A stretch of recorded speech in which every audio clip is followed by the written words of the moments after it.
Joe Woodhouse here from Family Wealth 101, and today I'm going to talk about inflation.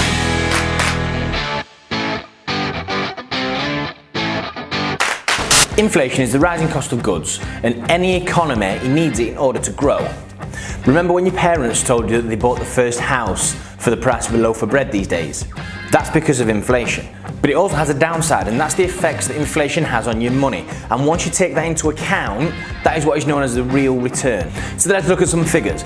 Most developed economies, such as the UK, target inflation at or around 2%. This means that to keep the same buying power, your money has to be growing by at least 2% per year. Okay, so let's say you've got £100,000 in savings, and you don't want to take a risk with it, so you leave it in the bank. And in the bank, you can get 0.5% interest, if you're lucky.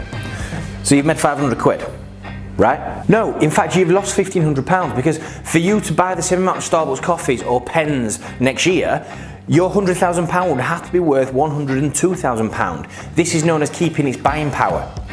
And what good's money unless you can use it? So your real rate of return is actually minus 1.5%. And that only compounds. In 5 years you'll have lost over £7,700. 10 years you'll have lost over 16 grand by leaving the money in the bank. Or enough to pay tuition fees and a year's rent for your son or daughter at university. So long story short, by leaving money in the bank, you're running a high risk. A risk that your money will get eroded over time by inflation. And go and check it out for yourself. There'll be hundreds of websites that back up what I've just told you. I'm Joe Woodhouse, and this is Family Wealth 101.